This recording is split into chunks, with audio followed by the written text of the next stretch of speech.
Hey guys, welcome back to the What's Next podcast. Today we got an amazing guest here for you, Mr. Jim Crane. Jim Crane, we've known each other for it's got to be 5 years or so. I kind of made up the name the Jim Reaper because he goes through he destroys boats basically and this is how I got to know him through the sailing community.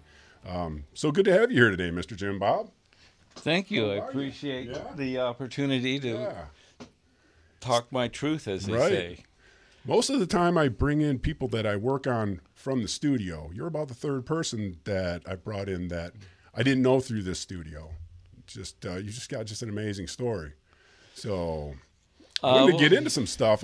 I don't remember exactly, but I think you're from the pond or the other side of the pond, weren't you? Did you come over from England or? Oh yeah, that's the interesting part. My father was the first American diplomat in Indochina. Indochina. Wow. In fact, I was born in Saigon.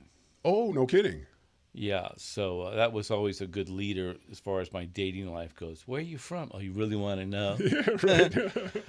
But I'm a Vietnamese man. Yeah, I do have dual citizenship. It's amazing. Do you really? Yeah. With Vietnam? Yeah, well, French Indochina. They didn't, of course, their own country wasn't called Vietnam. It was before the war. Colonial. Yeah, right. But my brother was born there as well, and I left when I was 3, and then went on to Taipei, to Taiwan, actually. No kidding. Yeah, and this is interesting. My mother was close friends with Madame Shek. Who's that? She was the wife of Chiang Kai-shek.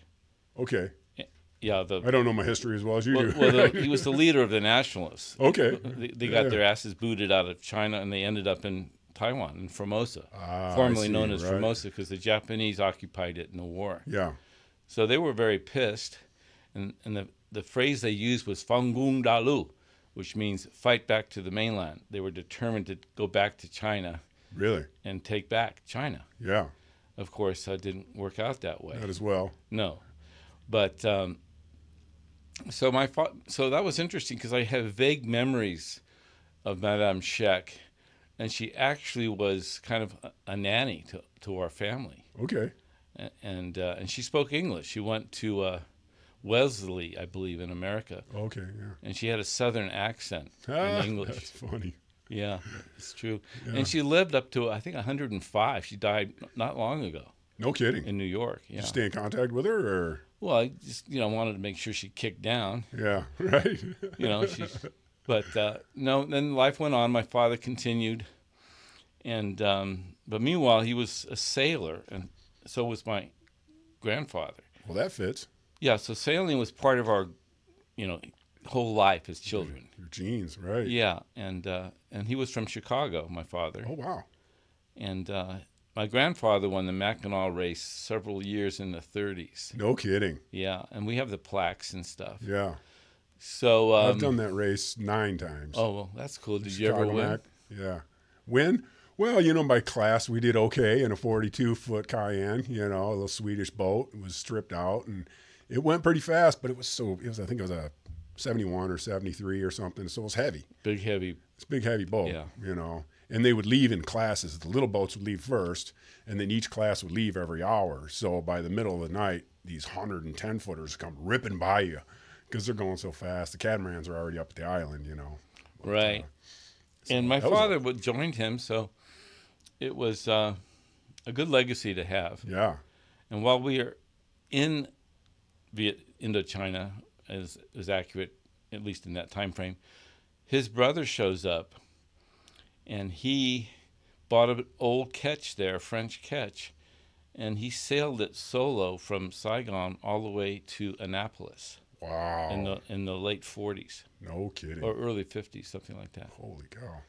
Clearly a wooden boat. Yeah, big wooden boat. Double master. Or... Yeah, and unfortunately he died early of lung cancer, although he never smoked. However, his wife smoked 3 packs a day. In the house with the windows closed. Yeah, everywhere, of course. Right. Driving the car with the windows up. Yeah, I mean, God, that was just de rigueur back then, wasn't it? Right. No filters. No filters, nada. No. So anyhow, life goes on, and then we end up. You went to Germany? We go to Germany, okay, yeah. and then I'm kind of pretty well formed kid. Teenager, right? Well, I'm 9 finally when I get to Germany. So what's your dad doing in Germany? He was the cultural attaché in Munich. Oh, wow. So you sprechen Sie Deutsch? Ja, kann schon Deutsch. Do you really? Ja, right on. Kein Problem, ja. Wenn man Deutsch lernt als Kind, es gibt nicht weg. I said basically when you learn German as a kid, it never leaves. So I joke about it. My father, it was his best post. He was as happy as you could be. Had the most interesting job. He ran a cultural affairs building, and he arranged to have Fulbright scholars show up there. And there were some heavies that showed up, like Robert Penn Warren, great author, Langston Hughes, the black poet. Sure, okay, yeah. Martha Graham, and John Glenn, and all these folks lived in our house for a short period. Yeah. The astronaut? Yeah, the astronaut. Really? Yeah. And I remember eavesdropping in these cocktail parties. Fascinating. Oh, man. Of course, I was supposed to be in bed. Right, sleeping, but yeah. You got astronauts downstairs. Yeah. They're not going to bed. It was like amazing. I bet. Yeah. And they were in Germany, huh? My father, that was his job. He arranged for that cultural event to occur. And the Germans were packed. He had a big auditorium. Yeah. And he had to learn German, in his 30s. Oh, really? And he eventually got completely fluent. Wow. And he was given actually the keys to the city, which is an incredible honor. To Munich. Wow. That's right. And the weird thing is I went back 5 years ago to my neighborhood, exactly the same. Oh, it hasn't changed? Not at all. The only thing that was different is the Germans took it all over. We were there as kind of the golden ghetto. Yeah. All the diplomats and the, the high rollers and all that. Right. And the Germans, all they did was put geraniums under all the windows. Huh. That's what they do. You can see those German hotels in Bavaria and stuff. They nothing but geraniums everywhere. Yeah. Right. So that's what I remember, how the only difference it was. The smell of geraniums takes you right back, probably, huh? Yeah, and then thinking about the pranks that we did, one prank I'll share with you is I mean, the whole time I was there, I was in trouble, because I'm an American, and we're pranksters. We caused trouble. So there was this big hotel there, and meanwhile, much of Germany was still being rebuilt. Oh, I bet. And the Turks were there. They were called rebuilding it? Yeah, Gastarbeiter. They were mostly from Turkey. Oh, no kidding. And they were all blue-collar folks, and they get all worked up on Friday evening after payday, and they go to this big-ass restaurant right on the bluff over the river. And my brother and I said, how are we going to prank these guys? So there was a huge bathroom, maybe 15 stalls in this giant restaurant hotel. Yeah. So we honeyed up all the toilet seats. Oh, no. We brushed honey on all these, and they were too drunk to pay attention. So we hide out around the corner, and they're screaming, Slip and fall on the floor. Yeah, I mean, they couldn't imagine a German coming up with that. Right. But we never got busted. But so 5 years ago, I go back to the same restaurant, still there, but it's no longer a German restaurant. It's just an Italian restaurant. So I go down below, and sure enough, the same bathroom is there with all the stalls. And same toilet seats. Same toilet seats. Did you honey them up for old time's sake? Yeah, I was punished for all my rebellion, and there was a certain restraint finally. But finally. But came to you in your 20s. Oh yeah. And then I guess I've always been kind of an instigator, leader guy. I see that in you, my friend. The kid wanted to join the gang, my gang, and of course you had to have an initiation. Sure. So this was wintertime on the Isar River, which was right below our mansion, Sure. The Golden Ghetto mansion. Diplomat, right? Yeah, but all that. So this kid Josh, he really wanted to join. He was desperate. I said, "Okay, Josh, we'll do it. We'll go down to the river. It was frozen." And I said, "Josh, what you got to do to join the club," and it was called Bavarian American Rocket Force. Barf. Bavarian, I love it. So he's, of course, very apprehensive. And I said, look, Josh, I'm at least 20 pounds heavier than you. I'll walk out on the ice and demonstrate that this can be done, right? Right. So I do that, and I'm about 30 feet off the shore, Yeah. stand, turn around, and walk back. And I said, look, Josh, if I can do it, you can do it. Right. So he gets his confidence up. He's beaming with pride. He's walking out there. He's about to join barf. Right. And what do? I throw a big rock out there and break the ice. Was it a lake or a river? It was a river. I mean, Well, I knew it you got wasn't that sucked deep. into the ice. No, it was only 2 feet. Oh, okay, right. But anyhow, he tromps through the broken ice. He's crying like a bitch. And we finally had to rescue him on the sled and take him all the way home. And that was the beginning of capital punishment for me. Was he a full-fledged barf member after that? No, of course not. You had to He shut down failed. barf? Yeah, he failed. And his mother, he was a Jewish kid, and she thought it was deliberately anti-Semitic. But it's hard to have that kind of consciousness at 11 or 12. Yeah, right. That's I another doubt story. it, but I'm sure everything was pretty fresh in her mind at that Oh time yeah, too. and, From and, what yeah. Germany She had stormed gone into through, the house so and gave my mom hell. I bet. Oh yeah, it was Right. classic. It was too much. But so 5 years ago, when I was there checking out the restaurant, reliving that story, Yeah. I went down to the river, and I photographed it, the exact spot where this event occurred. Of course, it was summertime, Sure. and sent it back to my brothers, and they're peeling with laughter because they were all there. Terrible. I heard one brother. How many brothers? 2 brothers. I Two have. brothers. Oh, okay. Sisters? Unfortunately, my one sister died. Oh, she passed. Oh, Yeah. okay. Sad. Young or At 40. Oh, yeah. But she had a hard go of it in life, did she? big time. Yeah. Health issues. Yeah. Sorry to hear that. Well, no, it's just it's rough and tough out there if you don't. Yeah, buddy. It's really sad. She died of loneliness, to tell you the truth. Is it? Yeah, really? Yeah. Wow. It's Saw a lot of that during the pandemic. She just kind of that kind of person, just closed off.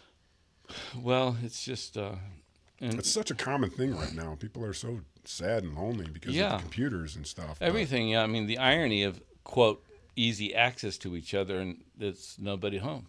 Right. So It's supposed to bring us all together, and it's just dropped a stick of dynamite in the middle exactly. of it. It's never been more fragmented. Right. Is it crazy? And meanwhile, because people need connection, of course they they do. Human connection. Yeah, I human think, connection. I think a lot of the people that come in for massages are just looking for some human touch. Well, I'm sure they are. Yeah. I mean, to sound weird, but I mean, truly, humans need to, be together. Yeah, they do. It's a sad And thing. my father grew up and had his career when America was really the light of the world. Mm. And there was a real sense of hope in that we could lead people to the promised land. Yeah. And Before even Kennedy or after? before Kennedy and after Kennedy and through it all. And then all of a sudden, so meanwhile, I leave Japan and Dad's posted to Tokyo. So I end up going to high school in Tokyo. Wow. And I went to a private school there. Great. I had to write a thesis when I was a junior. I mean, intense academic push. That's so cool. It was really cool. Right. I loved it. Did you ever come back to school in America? Well, I went to university here in Santa Cruz, but Could you, it must have been like no, night and day. it was night and day. And Yeah. meanwhile, I didn't have an identity per se, but I've always been a full-on right-wing fascist conservative. Really? I didn't have a name for it back then. So, but surfing was my life in Japan, and I still surf. No kidding. I didn't know that about you. No, I'm yep, Surfer dude. surfer dude. Right on. And of course, it combines with sailing easily. Right. And we used to sail my boat out and anchor a place called Bombora. I'm a goofy foot, and we like the lefts because I can face the wave, Sure. And Bombora was a left, and we would anchor the boat out, surf for a couple hours, and the boat candy, the girls, Right. would be putting together fresh salmon barbecue on. Oh, have mercy. God, talk about the life. And you're Right. famished after a couple hours of surfing. Right. So we climbed back on the boat and then celebrated. It was joy. Right. Yeah. I always had the dream of having scuba tanks on my sailboat, so I could just drop anchor and just dink around like that. You know, it's just and just never got into surfing, but you know, I'm a Michigan kid, but yeah. Meanwhile, my brother brother's son. I gave him his first job as an apprentice boat killer. oh really? Yeah. Have I met him? No, you didn't meet him. I don't think so. Did you meet the girl that worked with me? I met the lady that lived in the house, and then her sons, where they had that storage for RVs up on top, and then where we used to tear. No, she worked for me for almost 4 years. She was a great worker, and so she worked with him, with Ian. Oh, I see. But they didn't. Anyway, he wasn't. No. He didn't get along. No, did not have the blue collar thing at all. Ah, right, Yeah. right. And his brother, his father, my brother, is a symphony conductor in Chicago. Wow. So he's had a good life in classical music. It's really hard to do. Wow. Right. But in any event, what brought that up? Well, so just the family dynamics. But I took him surfing one day, and that guy actually got up on the board the very first day. No kidding. No, it's amazing. Well, he was a big-time swimmer. Oh, I see. High school swimmer, pretty accomplished. Right. So that was good. I'm glad he had that experience. Yeah. And it was good. I think we have pictures of him surfing. So, surfer boy from Chicago, you know. Yeah, right. The Great Lakes surfer. Yeah, the Great Lakes. And I've seen pictures of Great Lakes surfing. Sure. Well, in the rivers Michigan, too. Right. Yeah. Of course, they wear dive suits. Pretty much in dry the winter. suits. Yeah. Right. Yeah. Yeah. Almost have to. Yeah, you have to. Yeah. And it's also true the voices always change. What do you mean? Well, they're falsettos. Right after they get in that water. Yeah. I used to do some scuba diving up in Lake Superior. You know, those old wooden ships are just sitting on the bottom and they're not deteriorated. And man, it's so. I mean, you only get about 10 feet of visibility, and then ships are between 50, 60 to 110 feet down, and you know, and it's a little scary, but and it's I think cold you mentioned as hell. that you. That was in my 20s. I'd be scared to do it now. I'm an old man. Yeah, cringe. Take that cold. Yeah, it's amazing how all these years pass and stuff, but yeah, I was very grateful. And then meanwhile, my mother's still alive. She's 97 now. Is she really? Yeah. Yeah. I think I remember you calling her one time when I was in the truck. We were cruising up to look at a boat. Yeah, and she's lost her mind about a year and a half ago, but she's still alive, and she's also had a great life. Sure, right. And right. Really. Were your parents together the whole time? No, she. Was she in Germany with you? Or? Yeah, she was. Okay. All those. It was after that. It was after. It was. I guess I was a junior in college when they split up, and it devastated Dad. Dad was a real principled guy. Couldn't figure it out. Yeah. He always did the right thing. Right. Took care of his family. Got all his kids into sports big time. Wow. Super grateful for that. Just hit him out of the blue, huh? Well, he just got run over by the system. Really? He didn't have any aggression. Ah, right. And they started to criticize his lack of initiative in the administrative part of the government. Oh, and it was true. I wouldn't deny that. He was a great operations guy. He made shit happen. But to administer people and this and that, and that's what happens when you progress and become, upper management, blah, blah, blah.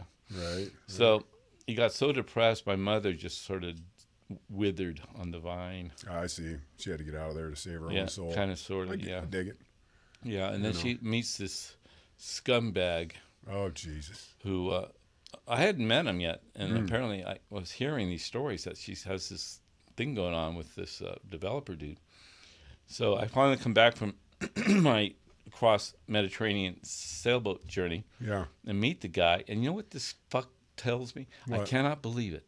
Your mother's great in bed. Wow, what a douchebag. What a douche. Wow. You know? Your mother. My mother. There's something wrong with his head then. Sure is. Unless he was just trying to be over you or something. Some people are such freaking yeah, pricks, it's just dude. unbelievable, you know. And sure enough, my mother caught him cheating on her 25 years later. Really? And she had nothing to do with it. She shit-canned him the next day. Done. Really? Done. Yeah. And it was just before the crash in 08 or 09, something like that. And she was able to save her stake in the resort that she ran and owned. And then it collapsed, became worthless. The resort? The resort did, but she was cashed out. Oh, she cashed out before it about collapsed. 6 months to a year before it happened. Right on. Talk about poetic justice. Yeah, buddy. Yeah. And he got crushed. He did. Yeah, right. Yeah, right. Yeah, exactly. Rotten bastard. Yeah. And but the thing that she did like about him was he was aggressive. I see, right. He wasn't a victim, didn't complain about how bad the world was, you know. But nonetheless, I totally love my dad. You know, he was a class act. Right. And morals. Yeah, very moral guy. Shit. Right. And a great sportsman. Yeah, right. You know, he got us all heavy into sports. No kidding. Everything we did, he supported. Had something to do with, right? Yeah, exactly. Yeah. So I love that part. You know, I did soccer, and I actually ended up being the MVP of the league in soccer. Really? Yeah. And then also in Germany or? Well, in Germany, when I came here, I mean, I had a head start. I bet. Right. Yeah. Because that's very soccer. Oh yeah, I came here. Place, and these honkies don't know shit. Yeah. So anyway, I ran circles around him and got the MVP of the league. Right on. When I was 15. Right. On. Probably taught him a whole bunch of stuff too.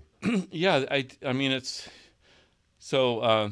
Yeah, and then I went to Japan and started playing soccer there. I see. And the Japanese are excellent players. Well, they're so fast. Well, they just know about the team idea, and everyone does their part. Right. And Americans don't have that down. They have some good players, you know, but one pass can defeat a good player. Yeah. Right. So anyway, two more. So I lost finally the first soccer game. Wow. It was devastating. I bet. Yeah. The Japanese got you. They did. So anyhow, this is interesting. I've never really talked about the story of my life here. Yeah, it's interesting, isn't it? You know? Yeah, it kind of is. You're thinking about this. Well, like I said, you know, there's so many kids out there right now, and they think they just want to jump right into their job, but it's like, don't miss the journey that we took to get to where we are. You know? Yeah, there's just an interesting there are no life. Stories. Yeah, make some stories. Yeah, make some memories, stories. Man. Yeah, it kind of reminds me of Oscar Wilde. I'm Irish, half Irish. Okay. In any event, Oscar was a great Irish poet, as we all know. And he had a speaking tour in America promoting one of his plays. And a journalist asked him, so, Mr. Wilde, how do you compare the two audiences, the British and the American? It's an interesting question. So Oscar pauses, and he looks at the reporter and says, there are only two types of people anyway. The bored and the boring. Really? Classic English wit, you know? Right. Yeah, so, and these kids don't know anything about language or the nuance of these great authors. I mean, it's just a flatline bullshit story. Right, yeah. And you hear from everybody that employ these guys, there's nobody home. They just don't want to do anything. They don't, and then somehow there's no value in the process. Yeah. You know, I mean, I'm blue collar to the end, but of course I come from a really privileged background. Right. And you know, my dad was a Harvard grad, and blah blah blah. Right.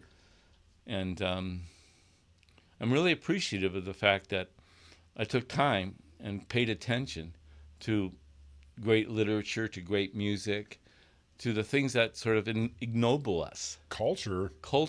Accidentally being in that many places, you just stumbled across it. That's kind of. And then I paid attention. Sure, did you? Yeah, and then in Japan, I met Stanley Kubrick, for example. Really? Yeah. Wow. He came there to promote, guess what? Space Odyssey. No kidding. Yeah, and it was so exciting because all the underground Japanese filmmakers were there too. And that was a trip, seeing underground Japanese film. And Really? It's full of dark. You can imagine how repressed their culture is, and all of a sudden these filmmakers are trying to open it up. It was very graphic, but we were on the same bus. Well, Stanley was there, and my eyes, wow, this guy is amazing. Serious. And the film, of course, was so profound. Yeah. And we had great discussions about it, meaningful, like, what is going on here? This is humanity, being kind of cut out like an onion. What's going on here? Yeah. There's something really happening. And, of course, Kubrick was all about that. Yeah. Trying to get to the essence of it all. My second son is an actor, and he did a part as a government agent trying to get Stanley Kubrick to do the moon landing. It was a short film, but it was very interesting going through there, and try, well, you're going to need money to make this movie, this one that you're building right now, right? Or, what was the movie you said? The 13 Space Odyssey. Space Odyssey, yeah. So he was in the middle of doing that, and of course, the government looked him up and said he didn't have enough money. So if you do this for us, then we'll fund your. Yeah, actually, it was interesting. I was a film major at the university. Were you really? Yeah, we made a short. It was called All Stars on Olympus, and it was a parody of the Greek gods. Really? Yeah, it was just a costume extravaganza. Yeah. And I was the lead, I guess. I was Hermes the Hustler. And the plot was based on me two-timing some of the, goddesses. Yeah, right. And so it had a little humor in it. Great humor in it. Right. And they finally meet. They're trying to tear me apart, the two, princesses, goddesses, whatever. Right. And then all of a sudden there's this doing. We had all the cliches, and it was a 10-minute short, but full of all these parodies of everything. Sure. So the arrow comes flying through the air and hits the tree, doing, and there's a message, of course, that the arrow secures to the tree. Yeah. And it's a quote from Nietzsche, and it says, nothing is true, all is permissible. So I showed that to, Zeus as a means to be exonerated. Right. And not killed for this immorality. Right. And sure enough, I was off the hook. Everyone just celebrates. It's all part of life. No big deal. The end. In the end, yeah. That's cool. And actually, it won an award up at the San Francisco Film Festival. No kidding. Yeah, it was interesting. Wow. Yeah. I'll have to look it up. Who knows where it went. But the guy that produced it with me, he was my roommate in college. He was great. This guy was so eccentric. And he was a transcendental meditation guy. Sure. Had a few of those on here. Yeah, and he ended up running the film action in Iowa at the university there. Wow.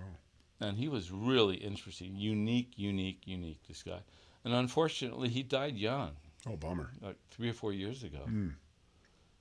But in any event, this is all part of that sense of wonder and adventure in American culture that doesn't exist now. Yeah, right. None. Zero. Did you go in the service at all? No, that's another funny story. I was, well, first of all, this is the crime of privilege. I don't think there's one dependent of the embassy staff, the parents, that actually got drafted. Really? They called it Board 100. Sure. So I had to apply for my draft card.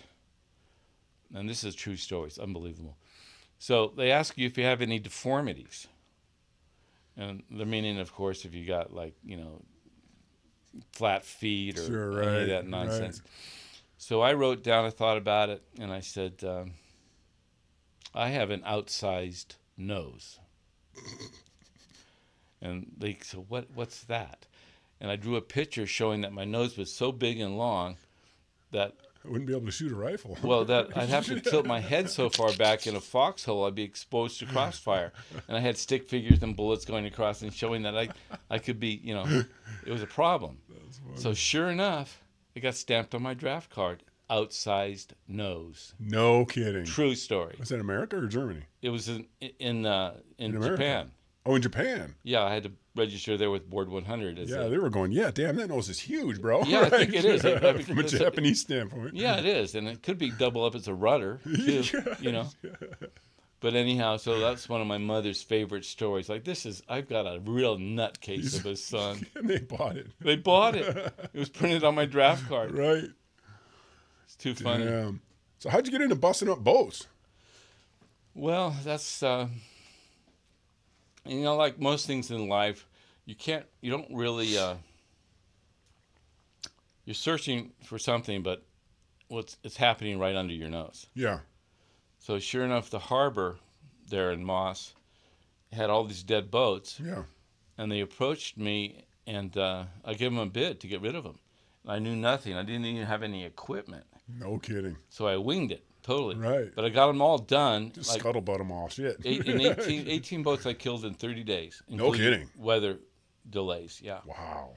So that started it about 9 or 10 years ago. There's so many junk boats out there. Oh, God. I go by there, and it's like somebody's paying for these slips, and I don't understand how or why. Yeah, that's it. And just today I gave a bid up in Alameda to kill 2 of their boats. It's everywhere. And fishing's dead. The free fall is just beginning. Everyone's cutting bait. They can't afford these boats. No. And the irony is I have 7 of my own boats. Yeah, I crushed my boat. You came and got my boat, and we crushed that. It was like, let me know when when you find a cool one, and I'll scoop that up, because the other one was just too old. Yeah. But boy, now that I got it gone, it's like, holy crap! I don't want another one. I don't think I can. Yeah, I can't free afford at last. Truly, right? Yeah. As much as I love sailing, I'm a racer. So if there isn't 7 other guys on the crew, I'm bored out of my freaking mind out there. Yeah. I didn't know that before I bought the boat. It was like, this sucks. Well, yeah, it's still fun. I mean, sure. I sailed across the Caribbean this last summer. Did you really? And that was fun. Yeah. My crew was interesting too. One guy was from Egypt, an Egyptian, and the other guy was French. Wow. And all the cliches. The French guy couldn't stop smoking his gouache. Life sucks, all that dark French bullshit. Right. Yeah. That's funny. And then the Egyptian guy, though, had a full ride scholarship at 17 to the University of Cairo. Wow. He was brilliant. Really? Yeah. I still keep in touch with him. He is an impressive guy. Really? Wow. Yeah. And he was also involved in all the revolution action that was happening about 10 years ago in Cairo. Oh, okay. And he was arrested, and he saw a lot of terrible things. I bet, huh? Yeah. Gave him a new life. Gave him a new lookout life, huh? Yeah, so meanwhile, the boat engine fails in Santa Marta in Colombia. We sail across the Caribbean, end up in Santa Marta, and the engine has to be repaired, and the parts aren't there. And this Diesel? And that. Diesel, yeah. So he decides to take us all on this trek. There's some national park there. It's famous. And you end up on the Pacific side. So we're marching through the jungle there. Everything, monkeys, noise, everything's there. And he sees these leaf ants crossing the road. And he points them out to me, and he says, "You know what they're doing?" He called me Jim Bob too, Captain Jim Bob. Yeah. I said, "What's that?" Momo, of course, is what his name was. He's Muhammad. But anyhow, he said they're creating an exothermic reaction. Now, how many people from a different culture nail it like that? I don't even know what he's talking about, so explain it to me. Well, I knew what he was talking about. Like, it creates heat. They're trying to build enough heat so it degrades all the vegetation so they have a nest. Really? Yeah, just creating heat. Exothermic means heat. Well, there's producing. like vents running out of those things. There's places where they, down amazing. there, they're fermenting leaves. Yeah, all of that. It's just crazy when you and dig into he that. He was many things, but that was one of his. He was lecturer on botany. Really? Yeah. Wow. Incredible guy. What a field. Yeah, and then that's another thing about sailing. Boat people are a lot more interesting than land people. They are, aren't they? They really are. Yeah, right. Yeah. They drink a lot, though. That's a problem. That's a problem. That's not, for some reason, despite being Irish, I haven't been drunk since high school. It's a true story. No shit. Absolutely. Wow.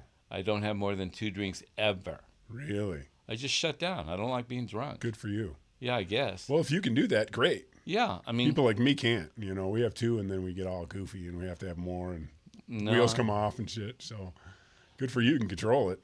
Yeah, but there's something, it's not really a matter of will. It's just, I just can't do it. Just don't like it. Just don't like it at all. Right. I'm at 39 years of sobriety coming up this year. So. Oh, yeah? I'm sorry to hear that. I know, right?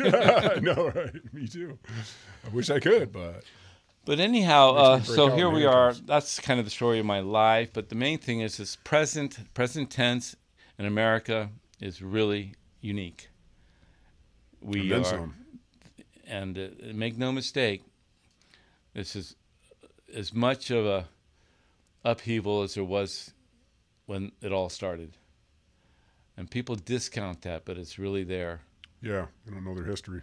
Yeah, us and them, and just the indifference and lack of respect for foundational principles. Yeah.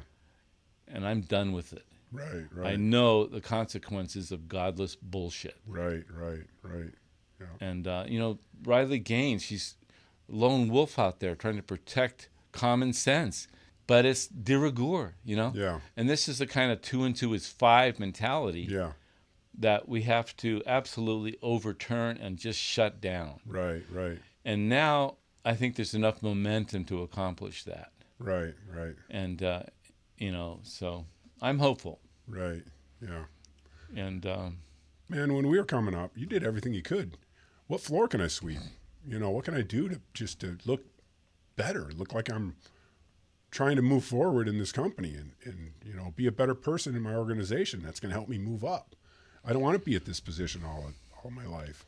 So I want to show the big guys that I'm doing more than what they're asking me to do. There's a certain sense of conscience about it. Yeah. So the big question is, how did this happen? How did it go down that slippery slope? Well, it's like I went out and bought my first house for $52,000. That's not available anymore. And these people, these kids, they're not going to be able to buy a house. They're not going to be able to do any of this stuff with 12%, 15% interest rates and $1 million house that's worth $250,000. It's bullshit.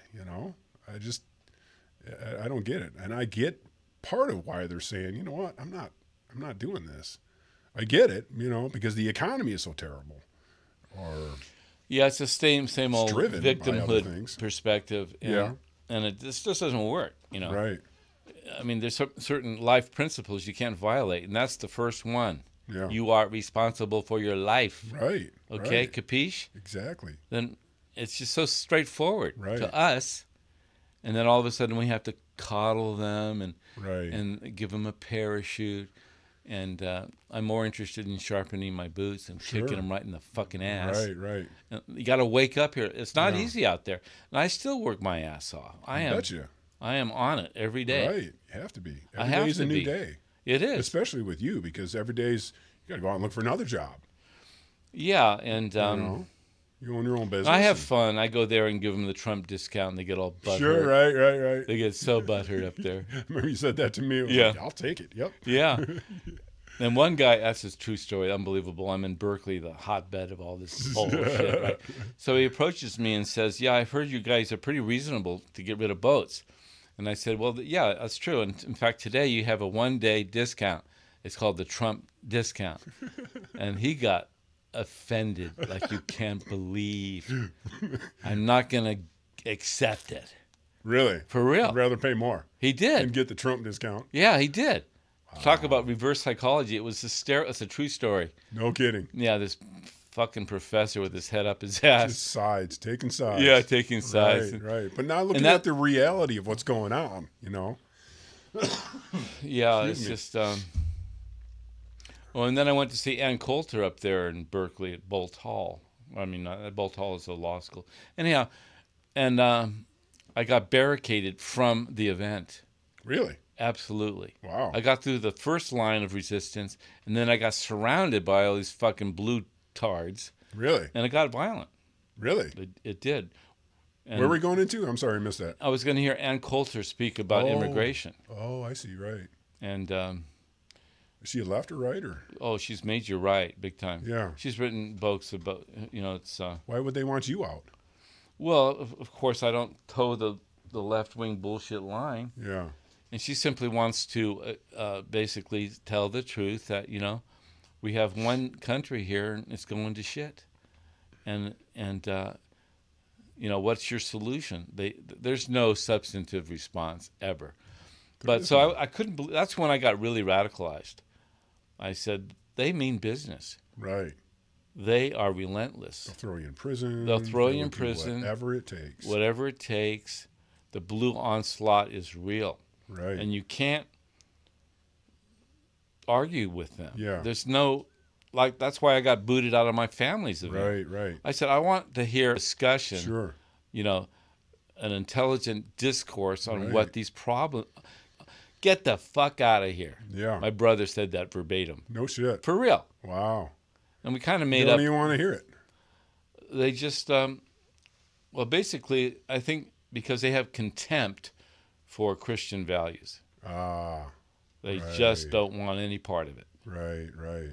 And then meanwhile, his wife, she softened up a little bit later because they drove across the country and my brother fell asleep at the wheel and ran off the road and almost went over an embankment and would have been killed. Holy crap. But they got hung up somewhere, and she finally tells me, maybe there is a God. She started to sensitize about it.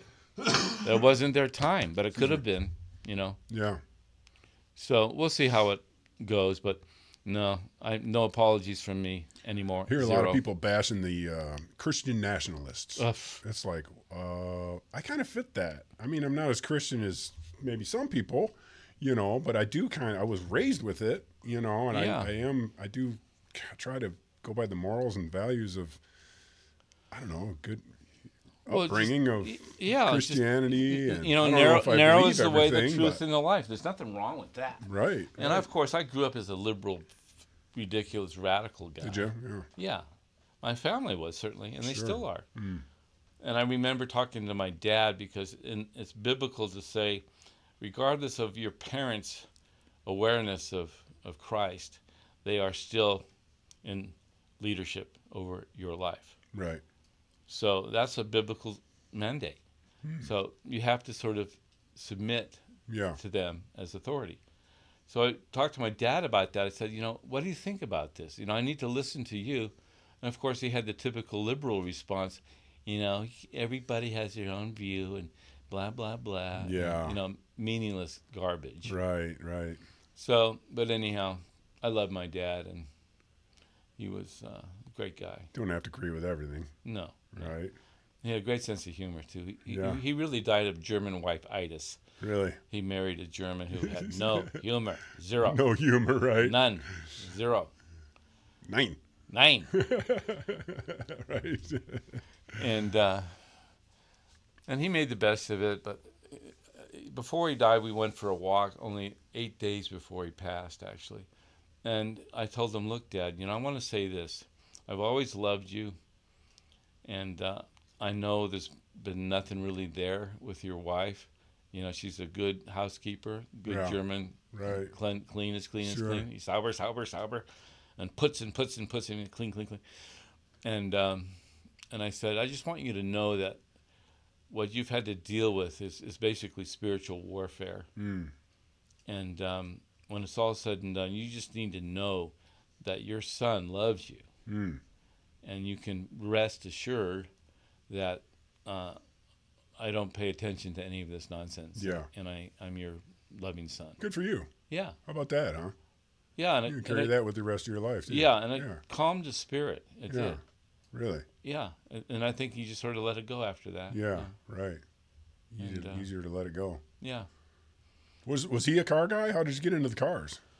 We went out. We went out one day, you and I don't know what the hell we were doing. Maybe looking at a boat or whatever it was. But we swung back and looked at your little warehouse, and holy shit, you got major cars. Oh, they're in Castroville, you mean? Is that where we were? Yeah. Were you building like a BMW? Yeah, or, that's true. Oh my God, they were amazing cars. And I still have one to finish, a Do you? Mercedes. Oh, did you finish all that? What'd you have? The 3 other in one, there, I the think. other two got done. Did you? Yeah. One was for a guy, if I'm not mistaken. Yeah, You that were one building I that have for him. now, and I'm selling for him. I see. And the other one I finished and sold to a fella from Florida for $45,000. Yeah. Didn't make a dollar. Oh, really? Oh, way too. Just break even. What did you build for the guy? What was the car that you built for him? The It was a 45,000. 72 2002 TII. That's a Beamer, right? The fuel-injected E10 was the type. And I've always worked on them. I mean, that was my business. I was called the Beamer Redeemer. No kidding. Yeah. Yeah. See, I never heard anything about that until we walked into that warehouse of yours. I was like, holy shit, you got another talent, bro. It's crazy. I mean, this is a different kind of talent to put a $45,000 car together. Yeah, and then the one I have now is worth even more. No kidding. And I'm getting it squared away. I restored it maybe 10, 12 years ago. Okay. Now he wants to sell it, you know. And meanwhile, I don't know where he got all his money, but he has a $4 or $5 million home in San Francisco. Wow. And we're good friends. He actually is an interesting dude. He's a musician. No kidding. He was a session player for the Pet Sounds, Beach Boys. Oh, yeah, that's one of the better albums, isn't it? It is. It's kind of a seminal album. Is it? Yeah, his name is Rod Clark. That's the one everybody always talks about. Yeah, unique development and right, genius, right. and harmonies and everything. Yeah, right, yeah, yeah. So we're good friends, and he just has random cars laying around here. no, everyone wants one of these. And is it? Yeah. So I restored it for him. We got to be good friends. It took forever. Parts weren't available, and this and that. So, well, that was my main thing. It's like, where do you come across parts for a car like this? You either have to make them, or they got to be so daggone expensive because they're not repopping those things. Well, they're starting to, and I'm glad I'm out of that whole thing. I have one more Mercedes to finish. That's worth even more. And the plan is, but anyway, back to Rod. So he's interested in having me sell that for him. And if I match funds with him, we're talking about buying a property in the north of Italy, which is German-speaking. Oh, really? It's the Tyrol. They want their own kind of state, actually. There's been fighting for that forever. It was part of Austria-Hungary. You'll be a troll? Tyrolean, yeah. I'll be a troll too. And you probably know this, but the government is encouraging people to buy rural properties there, like for €1, and if you commit to making it nice. I mean, there's huge population loss in all these rural parts. Really? But I don't mind going to rural. Because of farming, you mean? Or? Well, they all go to the city and stuff, and when you get older, you're less interested in humanity. Right. So I'd be happy with that. Then I can trip out in the Adriatic and do sailing or whatever. Right. And it's so cheap. I mean, we're talking, a nice home for 30 or 40 grand. Oh, it's not just a piece of property. No. It's got a home on it. Well, that's what you'd have to invest to make it a decent place. I see. But you can't do that anywhere. No. Here, of course not. Right. Italy's so beautiful too. Yeah, and I'm not interested in learning Italian. I've seen it in movies. Oh yeah, yeah, right. Never been to Italy, but it seems amazing. And Yeah. So, in Germany, we would often vacation in Italy. Oh, really? Yeah. They have like the Euro passes or something. No, the father would train. take our, and we'd go camping in Italy. With Oh, really? The whole family. Yeah. Load up the car and. Yeah. No kidding. Yeah. How fun is that? He had a Citroën station wagon. Right. And so it's not for everybody, but I'm done. Of course, the traffic, you just get stuck in it like I did today. It took me 4 hours. Really? I thought I'd miss this event. Right. And unfortunately, I persisted and found you. It's frustrating. Yeah, it is frustrating. Yeah. And what's the point? Yeah. And all this infighting and whining that we're dealing with, and just the cost of living and this and that. And let this boil over and come back in 10 years. If that. If that, well then I guess I'll be part of seizure world by then. Yeah. So what kind of boat you got right now? You said you got 7 of them? Well, I have my Tartan 33, which I sailed down the coast. Oh, okay. And that's in Santa Cruz now. And that's the one I'm selling. Oh, okay. You said you were going to try to sell that. Do you got Yeah. a slip for it? I have a temporary slip for it in the lower harbor. Yeah, it's really a beautiful boat. I know. They're I mean, high I don't know end, what shape it's in. super high end. I've raced against a lot of tartans. Yeah, it's really clean, and it's I'm asking 30 plus for it. Yeah. So there's that. That's done, fortunately. So then I have a Pearson 365, which is also a really nice boat. Get that done, and then I have a tugboat. Do you really? Yeah. Did you get rid of the white trash Barbie? No, I still have white trash Barbie. Yeah. He's got this speedboat. It's got Barbie painted on the side. Yeah. It's like, this is my white trash Barbie boat. Yeah, it's got You're so white funny, trash, man. but You it's the name crack of me the up. boat. Yeah. And funny it's shit. funny. These two girls were walking past, and they were offended by it. They didn't know I was there. Right. Look at that. That's disgusting. Rotten bastard. Yeah, it was just too much. Hey, it's yeah. me. Yeah, that's a funny story. This black dude was going to buy it, and I said, "Are you sure about this? This is white trash Barbie. This is." Yeah, I didn't think about that. Right. And he said, I've married a trashy white girl. He said that, and she's there laughing in the background, and they loved it. It's funny, Right. and it was cheap, and it Right, functioned, yeah. and clean, all that. It needed a little help, but No, it was done. was it ready. clean? Okay. Yeah. So unfortunately, he had diabetes, and they had to cut his feet off. So that ended that. Oh yeah.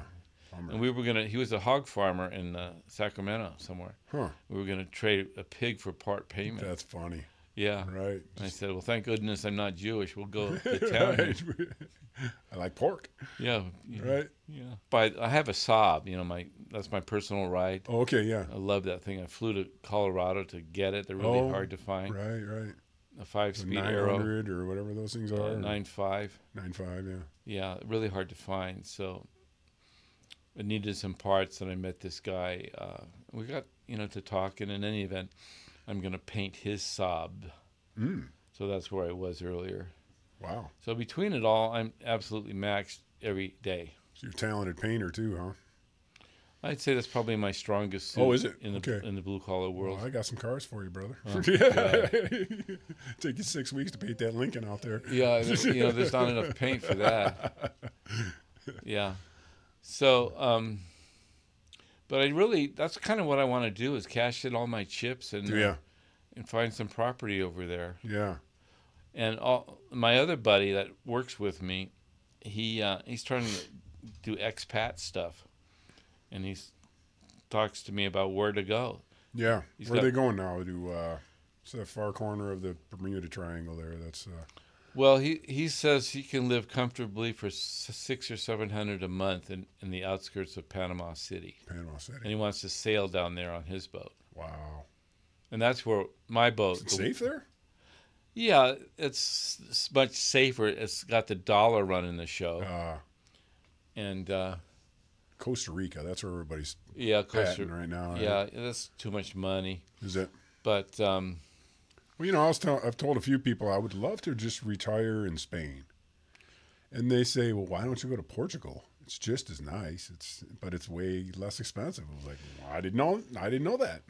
Yeah, that out it's true. too. It's true. The guy that helped me in my business, he and his wife are in Italy now, hunting for those properties. Really? Yeah, and You just pitch in and own half of it or something. well, we'll see. It's he wants out. What's out of what? America. America. Yeah. And he sold his home with a wife, and she sold the in-laws' home in one weekend. Wow.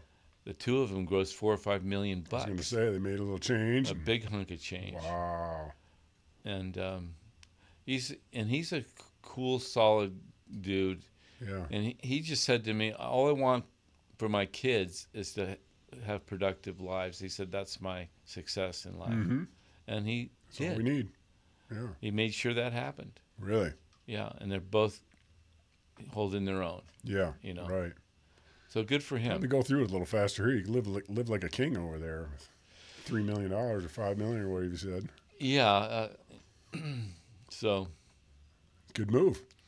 Yeah, obviously I don't have any kind of resources like that, but if I sold everything, and I could manage. Yeah. And then Right. my mother's estate sold, Oh, okay. so I have a chunk there sitting around. Nice. Nice. And I don't think you need to spend all that much money over there. no, I I don't. mean, you got everything you need. Pretty You know? much. You don't need to be. I wanna still create some kind of boat where there's a teaching platform in it. Oh, right. I've always had that idea. Right. Right. Yeah. So yeah, be productive to the end.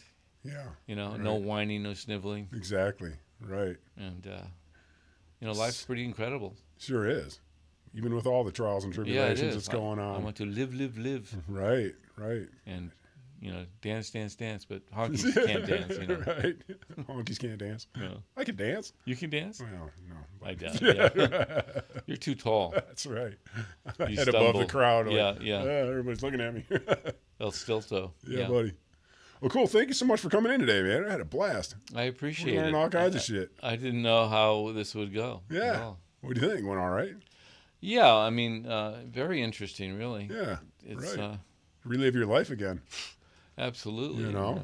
It's like I just want people out there to hear about amazing stories like yours. You know? Yeah, storytelling is a lost art, Yeah. and I like. Talking face to face is a lost art. Yeah, that too, and I like to kind of make my point in a storyline. Right. People don't pay attention otherwise. Yeah. If you have some humor in it, they'll definitely pay attention. One way or another. Yeah, otherwise they will start to yawn Right. and fade away. Exactly. And yeah, it is disturbing though, just the lack of initiative everywhere, and the fact they're all smoking dope. It's fucking Right. drives me nuts.